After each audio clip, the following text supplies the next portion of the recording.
स्वाति बहुत ही समझदार, संस्कारी, सुशील लड़की है। स्वाति की शादी दीपक से हुई। दीपक और स्वाति दोनों एक ही कॉलेज में पढ़ते थे, जिसके चलते दीपक ने स्वाति को शादी का प्रस्ताव दिया और दोनों ने प्रेम विवाह कर लिया। शादी के बाद स्वाति की सासू माँ पहली बार उसके घर आ रही थी। दीपक स्वाति से कह रहा था, स्वाति जल्दी करो ना, मम्मी की फ्लाइट लैंड करने वाली होगी और एयरपोर्ट से पहुँचते पहुँचते 20 मिनट और लगेंगे।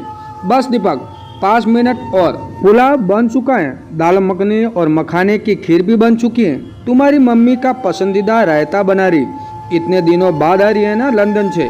दीपक और स्वाति अपने छोटे से फ्लैट में रहते थे। दीपक इंजीनियर था और स्वाति पार्टी प्लानर थी, साथ ही आगे पढ़ाई भी कर रही थी।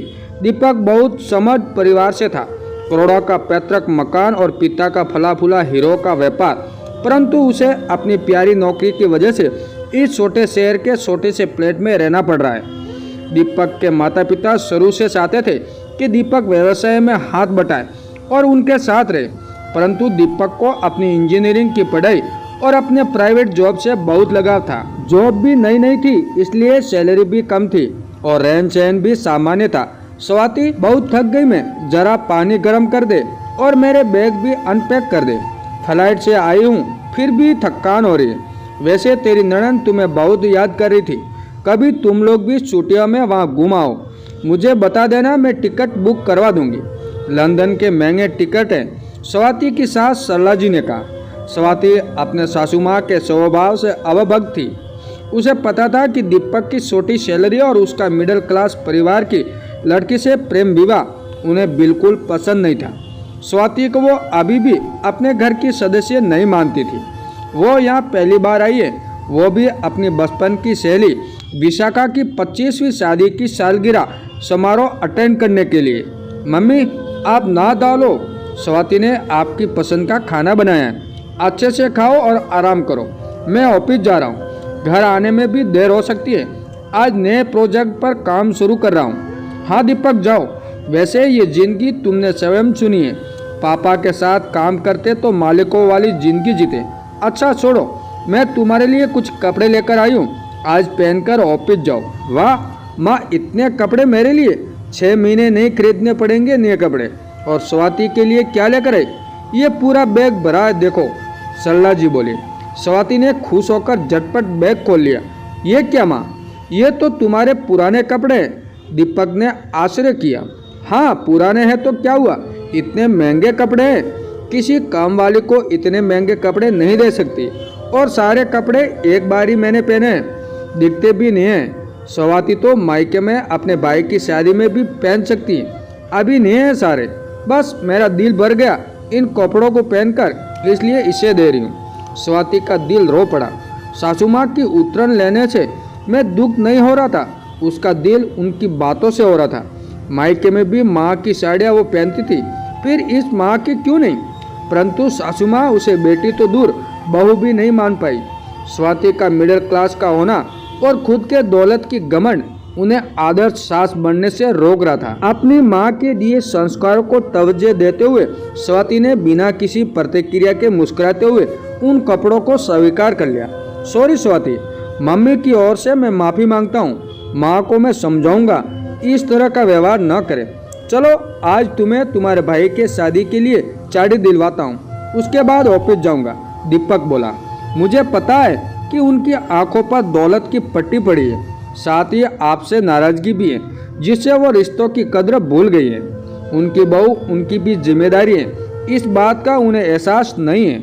वैसे आप ऑफिस जाओ, हम शादी की शॉपिंग बाद में कर लेंगे, स्वाति ने झूठी मुस्कान के संग बोली। दीपक ऑफिस चला गया और स्वाति सासू माँ का खाना परोसने लगी। स्वाति, तूने बहुत स्वादिष्ट खाना बनाया है, पर मेरी काम वाली तो बिल्कुल रेस्टोरेंट जैसा खाना बनाती है। 24 घंटे की काम वाली लगा रखी है, बस एक आवाज़ दो हाजिर रहती है। कुछ दिन मेरे पास आकर रहो, देखो हम कैसे रहते हैं। तुम लोग यहाँ हो, दीपक अकेला भाई है और तुम्हारी ननद विदेश चली गई। हम दोनों पति और पत्नी इतने बड़े बंगलों में अकेले रहते हैं। स्वाति मुस्कुराते हुए उन्हें रायता परोस रही थी। शाम के चाय के बाद सरला जी अपनी सहेली के यहाँ जाने को तैयार होने लगी। वाह मम्मी जी, आप तो इस वेस्टर्न ड्रेस और इस ज्वेलरी में बहुत सुंदर लग रही है। स्वाति ने अपनी सजी धजी सास को देख बोला, हाँ तुम्हारे ससुर जी ने गिफ्ट किया था। ये बेशक कीमती हीरो का हार और ये ड्रेस तेरी ननद ने खरीद दी। आज पहन लेती हूँ, फिर तू ले लेना, क्योंकि किसी ड्रेस को मैं एक से ज़्यादा बार नहीं पहनती। अच्छा मैं निकलती हूँ, जब दीपक आ जाए तो तू भी आ जाना। मेरी सहेली ने अभी भी फ़ोन किया है तुम्हें साथ लाने में। दीपक के इंतज़ार में मुझे देर हो जाएगी, ज़रूर आना, देखना कैसी पार्टी दी है मेरी पक्की सहेली ने। स्वाति क्या पहनेगी, किस प्रकार तैयार होगी, इससे सरला जी को कोई मतलब नहीं था।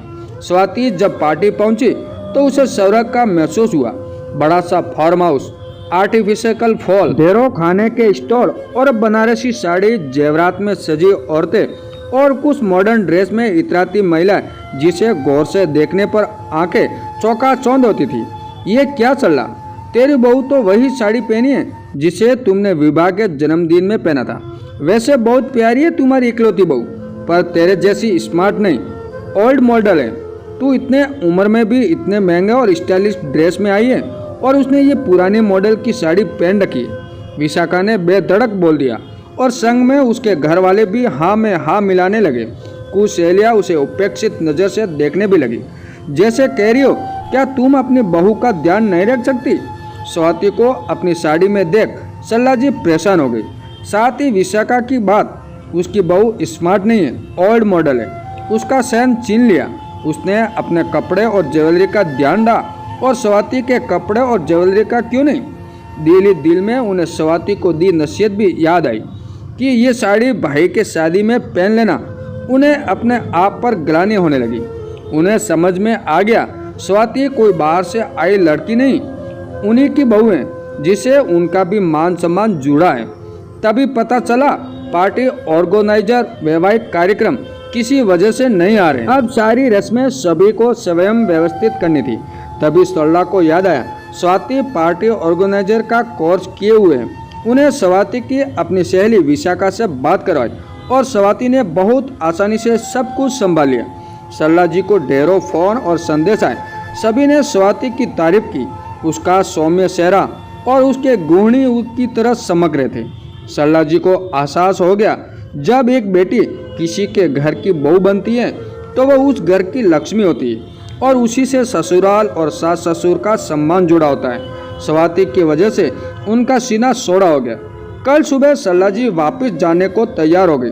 मम्मी जी 1-2 दिन और रुक जाती, स्वाति ने सरला के बैग को संभालते हुए कहा। स्वाति जरूर रुक जाती, परंतु तुम्हारे ससुर जी अकेले हैं, अगली बार उन्हें संग लेकर आऊंगी। उन्हें भी तो बहू के हाथों का खाना और प्यार नसीब होना चाहिए। काम वाले के हाथों से बने खाने में सब कुछ होता है, पर प्यार नहीं होता बेटा। वैसे मैं सोच रही थी इसी शहर में एक ऑफिस ले लूं, जिसे व्यवसाय के साथ तुम लोगों के साथ भी रह सकूं। दीपक की नौकरी वहां नहीं जा सकती, पर हमारा व्यवसाय तो यहाँ से हो सकता है, सरला जी ने प्यार से कहा। दीपक स्वाति की तरफ से मुस्कुराकर देख रहा था। उसे पता था स्वाति ने जानबूझकर नई साड़ी होने के बावजूद माँ की पुरानी साड़ी पहन पार्टी गई थी। वो उन्हें समझाना चाहती थी वो कोई बाहर की नहीं है, उन्हीं की बहू है, उन्हीं के परिवार की सदस्य। उसका पहनावा और उसकी इज्जत सिर्फ उसके लिए मायने नहीं रखती, ये सासू माँ के लिए भी मायने रखती है। और ये बातें उन्हें समझाने में वो सफल हो गई थी। दोस्तों ये कहानी कैसी लगी कमेंट करके जरूर बताएं।